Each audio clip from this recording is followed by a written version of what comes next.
Hello, everyone. Welcome to another episode of A Voluntary View. We've got two very special guests today. They're going to be talking to us about Piratecoin, a privacy-focused cryptocurrency. I've got Draeth, who is a captain on the pirate chain, and I've got Luna, one of his first mates. Welcome to the show.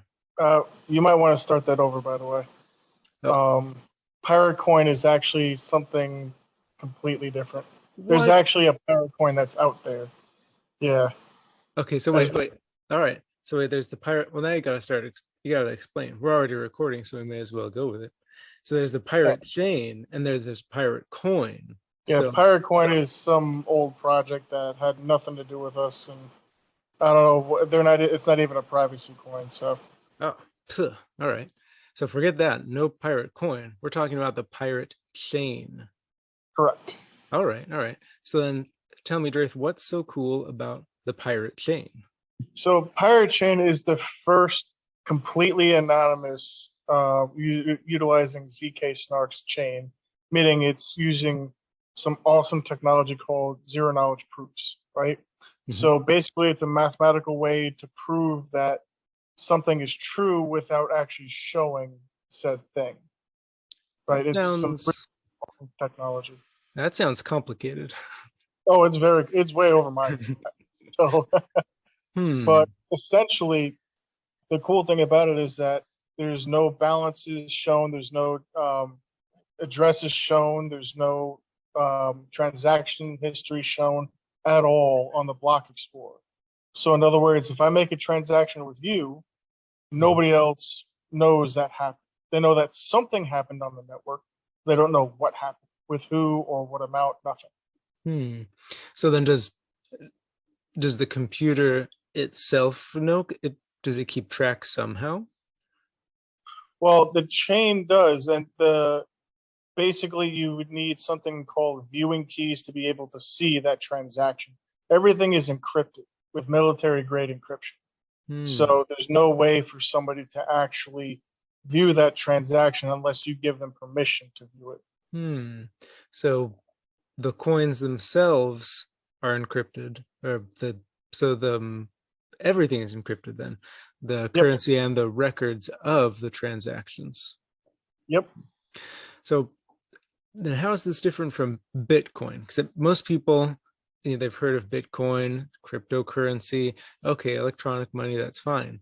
But how is it significantly different from the Bitcoin, which is the most well-known? So here's the problem with Bitcoin.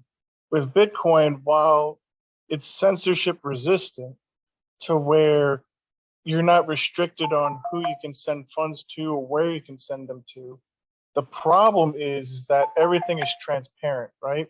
What that means is all of your transactions that you make, all of your balances that you've had, or everything that you sent or received can be viewed by everybody, right? So, for example, if in your case, if you wanted to make a donation to somebody, right, and say one particular government doesn't want donations going to that particular group for some reason, right? Could be even so like a noble goal or a noble cause, right? They can see that if they know that that's your wallet, they can see that you're donating to that cause and how much you're donating and how much Bitcoin you have, and even taking that aside, if there's a nefarious actor that knows you have that wallet, now they know how much you have, and that puts a target on your back because you can be extorted for that money. You can be held at ransom or whatever because they know you have the money. Whereas with something like Pirate Chain, nobody knows anything, right? Nobody knows how much you have, who you gave money to, who you received money to, and so forth. And the other problem with Bitcoin is, say you're completely innocent and everything, but down the chain, like some nefarious actor sent some funds to somebody else, and then you ended up down the line receiving some of those funds, having nothing to do with them. Now you're linked to them, right? It's all about fungibility. Interesting. So when it comes to Bitcoin, the cryptocurrency itself can only be controlled and accessed with the correct codes, but all of the transaction history and balances is open for anyone to see. Got that right? Correct. Okay. Yep, But not so with the pirate chain. that is correct. Okay. So even if, like, say for example, you can write memos in the memo field within a transaction. So if you wanted to send somebody a message on Pirate Chain, you could do that, and still nobody would know what that message is or a message was sent. Hmm. So you can actually converse technically with Pirate Chain utilizing memos without anybody else knowing. That's interesting. Can you only do that if you send some cryptocurrency to another person, or can you just send a message? So it would actually cost a transaction fee, and that's like 0.0001 R. So it's less than a penny, way less than a penny. Nice. So then the actual name of the currency, the token is R. Yeah, so the coin's ticker is R, ARRR, but the project name is Pirate Chain. Okay. Okay. So that's the token itself. Now, what I know that all of the cryptocurrencies are down right now. They've all taken a hit in the market, Bitcoin and Monero, all of it. So what is the pirate coin currently trading at relative to uh, fiat? So Pirate Chain, as of right now, is trading at about 69 cents, I think. Hmm. So the entire market's in a bear market currently. So and plus, what happened with Luna definitely didn't help the market either. So Oh, what happened? What happened with Luna? long story short, Mhm. there's the project, and then their stable coin, which was pegged to $1, and then recently it got depegged, so it was literally worth 80 cents, and then started going down to 50 cents, and so that caused a big panic and started flooding the that whole algorithm, and then it just completely crashed that entire project because basically when you withdraw um, Luna's stablecoin, basically it mints Luna. So you had a massive inflation of Luna, which drove it from, I think its original high price was about $118, and it's now down to like zero point 0.1 or 0.01 cents. Oh, that's Mm-hmm. bad. And Oh. we're talking about a multi-billion-dollar project. Hmm. See, now that's the thing that kind of people are afraid of something like that happening. Oh, I'll get some Bitcoin, I'll get some R, and then the next day, oh, it's only worth a few pennies. Is that just a risk that people have to take, or is there any kind of strategy to avoid those pitfalls? Well, in any emerging technology, there's going to be tons of fluctuations like that. Crypto is still gaining adoption, it's still finding its footing, and there's all these new technologies being developed that are just completely brand new. So sometimes it's hard to predict exactly what will happen. However, the strategies that I find is if you're an investor type, two things. One, never invest more than you're willing to lose and expect to lose it. Good Because if you advice. expect to lose it and you still have it, you're doing good, That's right? a good point. Yeah. Now, the other thing is called DCA, which is dollar cost averaging. Never just throw all your money in at once. Always, if you're gonna buy some every so often, buy some every so often. So if the price goes up or down, now your average entry point is stabilizing to where you're insulating yourself from potential hazards. Hmm. Like a bear market, for example. Okay. But like I said, if you don't invest more than you're willing to lose, and by that I mean don't invest like your mortgage payments and stuff like that. I've seen stories of that with Luna and some other projects, and it's just you're Oh, asking to get into trouble. yeah, that'd be bad. So Hmm. so go into it with what you're comfortable with and what won't affect your daily life. Hmm. you know Good, good so if the advice. market goes up, then it's great, but the whole purpose of crypto is to use it, Hmm. right? So in my mind, when it comes to, I mean, the same principles apply, but what we're trying to do is build an entire network for either donations, like to causes, or for actually purchasing goods and services that you would normally use in your daily life, things like that. So, if you're buying Piratechain to do that, that's even better because that actually helps with adoption. The more you use it, the more it gets adopted over time. That's a good point. Yeah, I've heard people say something like, "Oh, Bitcoin, it's a store of value," but the point of a currency is to be used, and the more Exactly. people use it, the more likely more people are to accept it. I'd like to do a little plug here. We do have a website that's called armada.com, and it's a list of businesses that currently accept Piratechain. And it's growing every single day.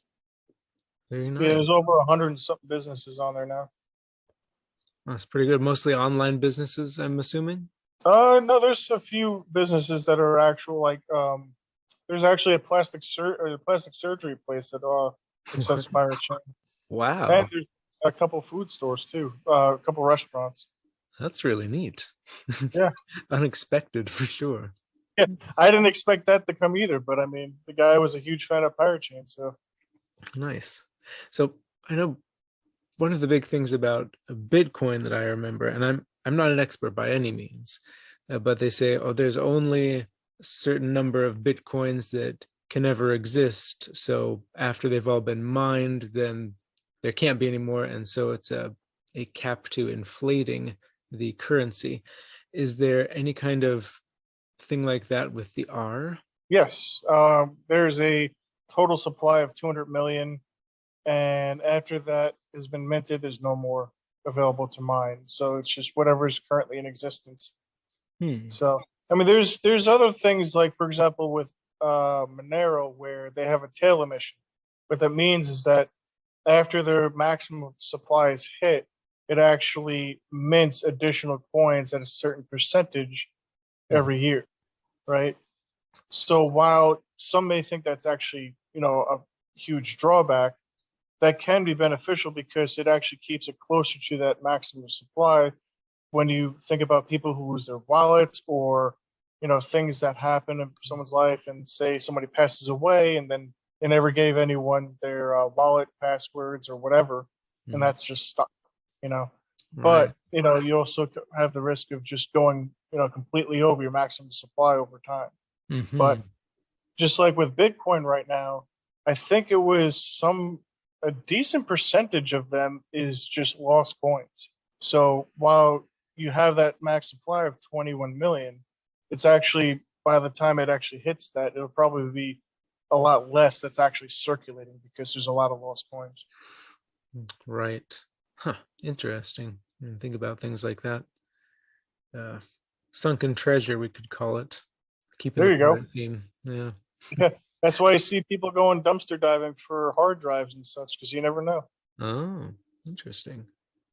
Well, okay, so the pirate chain and the R coin, it sounds pretty cool. How would I go about getting it? I'll be honest, I already downloaded a pirate wallet onto my phone, but there's nothing in it. I don't know how to get any of the R. Yeah, so there's a few things you can do. One is obviously, buy some Piratechain from an exchange using, say, Bitcoin or Monero or some other currency that's tradable with it. Another way is to, if you just want to get just a tiny bit, just to mess around with it, you can join our Discord and just use the faucet, and then that just releases, I think, like maybe 0.001 R or something like that, just to mess around with. And you can just withdraw that to your mobile wallet, and then there you go. Or you can trade some goods or services for R. There was actually one time where I sold a couple miners for R, and things like that. So there's a lot of different ways you can do it. I mean, it's just think of it like a currency, right? So if you want to sell something, or you want to sell a service or whatnot, you can just say, hey, I'm selling this, or I'm offering this, and in exchange, I'd like some more. Then you'll find several people or more that'll just want to do that because they know it's a currency and they want to spend it. Right. Right. So also on our website, it's pirate.black, and the community has provided some really awesome video tutorials on there. Handy. Now, is the pirate wallet the only kind of wallet that currently exists for the pirate chain? So there's the mobile wallet, which is what you're using. We have an iOS wallet that was released recently. Then there's obviously desktop wallets, whether it's a full node wallet or a light wallet. Difference being is that the full node wallet actually downloads the entire chain to your computer, so you're actually a node, versus the light wallet, which is just downloading the headers and and you're communicating with other nodes. But there are a couple multi-coin wallets that I can't talk about who they are yet because it's not announced yet technically. But there's several multi-coin wallets that will be in that'll expand our presence in different areas. So they have say, and this is not one of them, but for example, like Jax wallet. Jax is a multi-coin wallet where you can store Bitcoin, Ethereum, and tons of other currencies. And it's something like that to where we'll be added to there so that instead of having just one wallet per coin, you can have a multi-coin wallet and we'll be in one of those. That's exciting. At the very least, more people are going to be able to find it and purchase it then. Yep. Very cool. And you mentioned a Discord server. Where's that located? Yeah, so if you go onto our website, pirate.black, you can scroll towards the bottom. You'll see this massive section of all of our socials. We're on 30 different places, and one of which is Discord. So you can just click on that link and then hop right in. Yeah, nice. Very cool. I like the sound of getting just a tiny little bit, 0.001 or whatever, just to see what it's all about. Yeah, I mean, if you let me know when you're on there, I'll send you a little bit. So cool. Thanks. Now it's clear that you guys already believe in the pirate chain and in the ARRR. What do you think is the biggest selling point when talking to other people about it to get them to use it? For me, it's just talking about privacy in general. I mean, everyone's privacy is eroding daily, whether it's new laws or just new things that come out. For example, this is one of the examples I like to use, actually. You go to a supermarket, for example, right? And you pick up a bunch of items, and then you notice on the signs it says, oh, with your MVP card or your store-specific rewards card, right? Doesn't cost you anything to get. It's completely free, but it gives you somehow a discount on those items. So when you think about it, why are they giving you a discount for having this card? Oh, they're actually tracking everything that you buy, when you buy it, how much you buy, and then they target all these ads to you. So they know a lot about you that you don't realize, right? On top of that, there's actually been a case for Target where they're able to predict, I think within 70%, whether or not a woman is pregnant just by what she buys. Oh man. Yeah. And that's just the tip of the iceberg. I mean, there's so many things that people do in their daily lives that just expose their privacy, and applications that you use that you don't even think about it that expose your privacy. Like, for example, Netflix or Google. Netflix, they know what you watch, how often you watch, all this stuff. Google knows probably everything about you already because everyone uses Google pretty much, Yeah, the Google Maps, where you're going, when. Exactly. See, it's by initiating those little tidbits that creates big sparks in people's minds. Like, wow, I never even realized this or never even thought about it, And just think, some nefarious actor can get in somehow and just download all your data, from, say, Google or from some other service.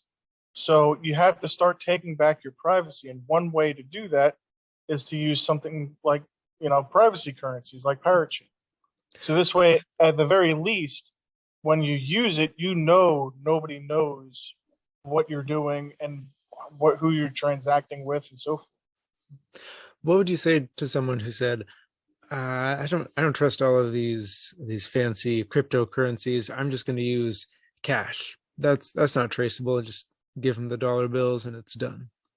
Okay, well, how are you going to transact with anybody online or over distances? No, that's a good point. You have to use banks.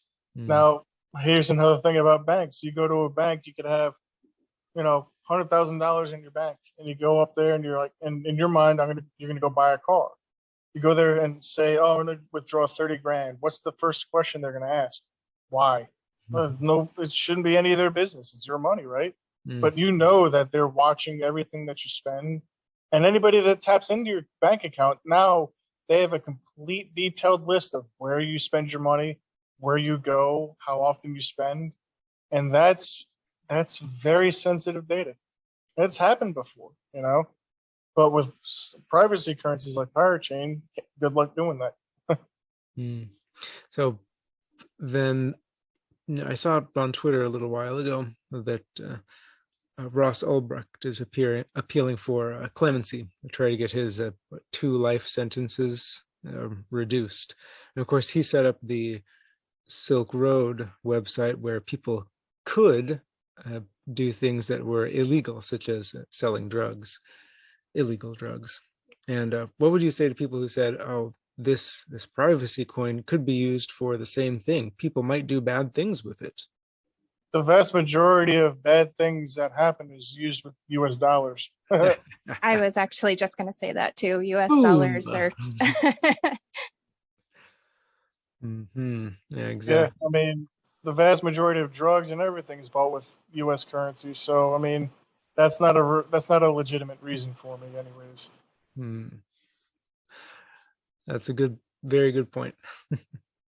All right. So it sounds like there's a lot of pluses to the pirate chain and the ARRR currency. Are there any downsides? The only downside in my mind is that cryptocurrency prices can fluctuate, as you can see. So you could be one day having, 1 R, and then all of a sudden it's worth, say, $100, and then, or the next day it's worth, 70 cents like it is now.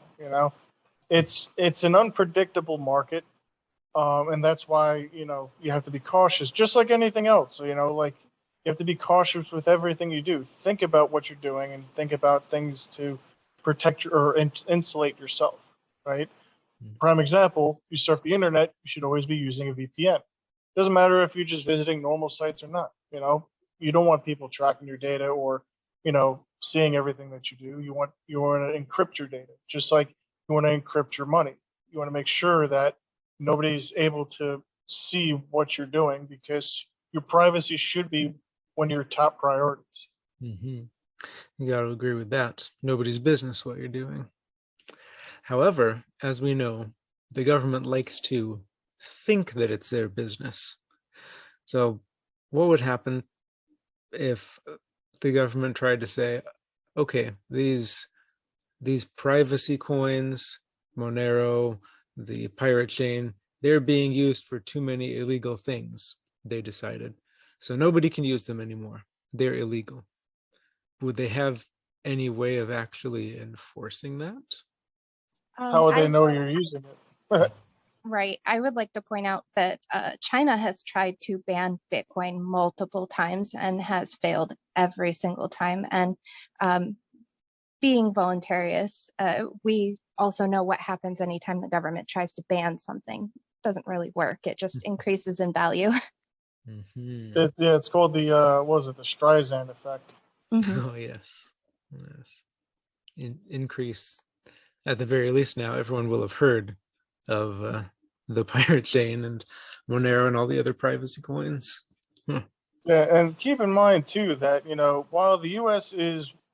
does have a massive impact on economies and things like that, it's not just the U.S. that's using privacy currencies as well. I mean, look at all over Africa, look at all over Asia, all these other places. I mean, it's global at this point. Mm-hmm. So, and plus, trying to shut down a specific chain is impossible. So there's no way for any government entity to actually shut down Pirate Chain because it's global. There's nodes everywhere around the world. So and that's the problem. Like with central banks, it's a single entity. You know, if you shut them down, they're gone. Whereas when you put the power in people's hands, you know, and they're completely worldwide, it's like trying to stomp ants that are scattered all over your yard. You're gonna run around, keep doing it, but more and more are gonna pop up eventually. You know? Yeah, about the only thing I think they could do would be to try to target people who say that they accept the privacy coins like the Pirate Chain, but I imagine that would just force it underground and stop people from using it openly, but it wouldn't stop them from using it at all. Exactly. You know, there's always going to be people that are going to be using it regardless. You know, so it's a futile effort to actually try to do something like that. So these privacy coins like the Pirate Chain, how do they benefit, for example, charities? Well, I mean, if you want to make, say, an anonymous donation, right, and you're an average Joe, you don't have lawyers, you don't have shell corporations, all this other stuff. If you want to make an actual donation, you know, now you can without anybody knowing if you don't want them to know. You know, if you And want that, to just send funds, and plus, like, I think there was that trucker protest up in yes, Canada, for example, that's what I right? thought of too.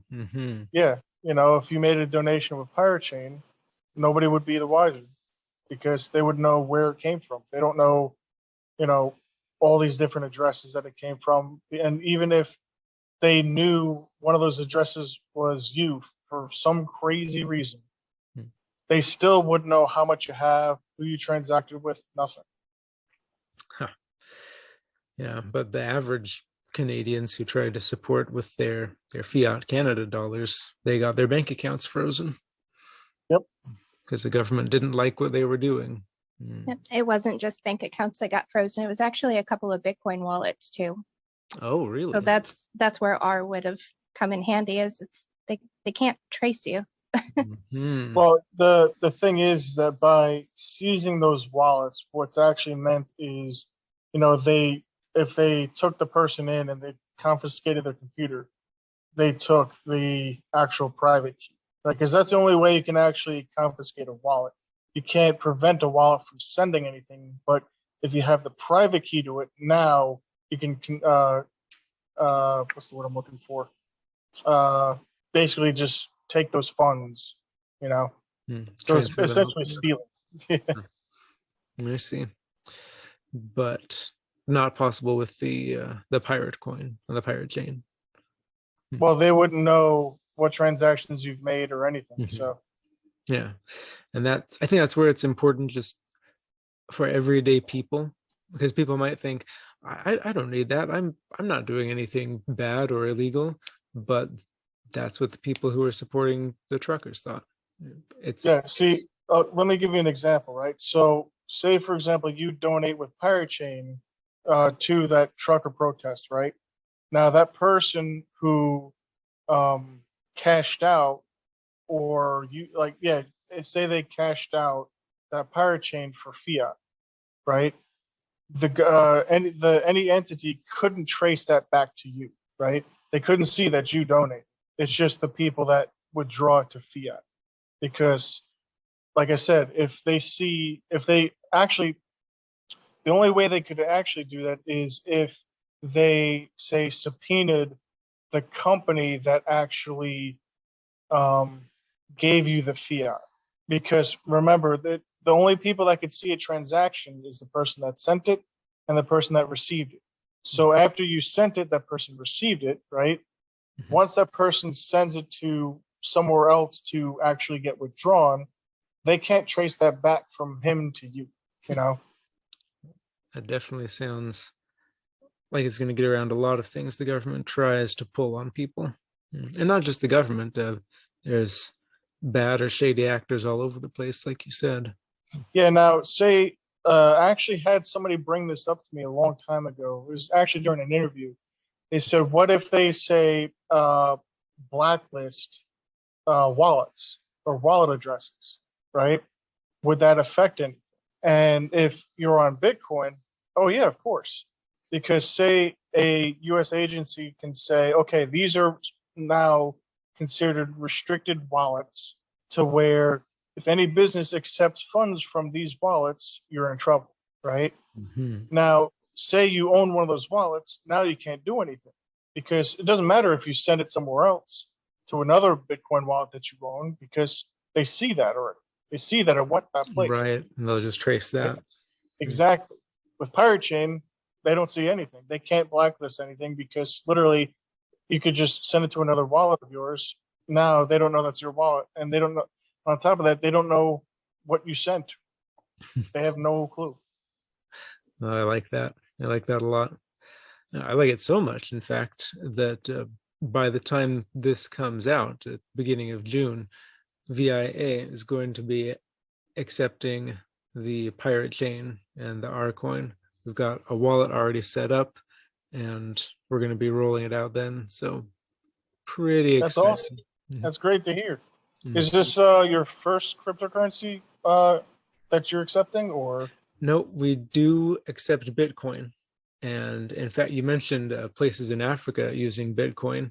Uh, one thing that we do with it is we send it to a village in Sierra Leone and help to support the school kids there so they can have something Nice. to eat for lunch.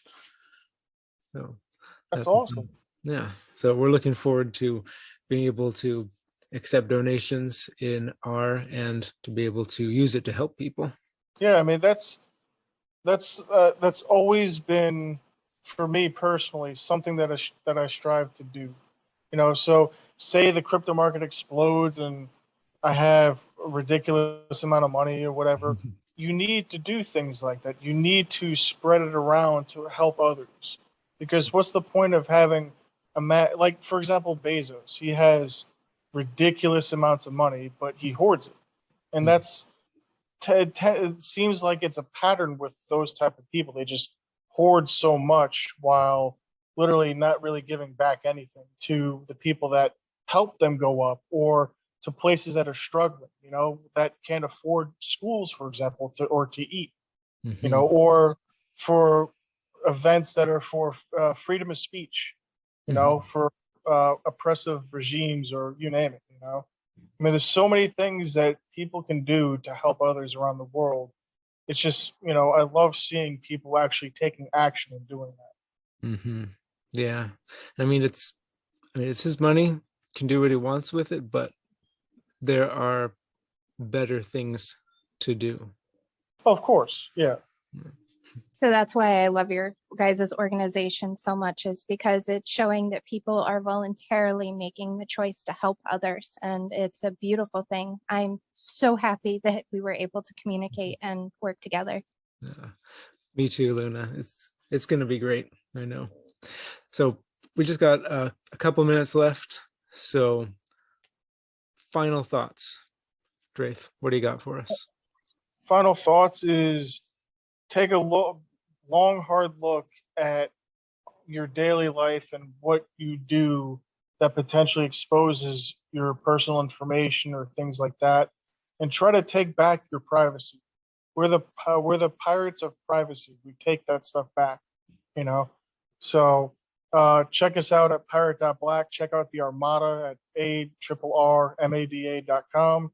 See all the places that accept Pirate Chain. Obviously, you guys will be listed there once you have everything up and running. And yeah, you know, take back your privacy. Fantastic. Thank you. Luna, any thoughts? Just like I'm always saying on Twitter, is hashtag privacy matters. And you can take your power back just by starting with your privacy. I love it. All right, Privacy Pirates, thank you so much for being on the show today.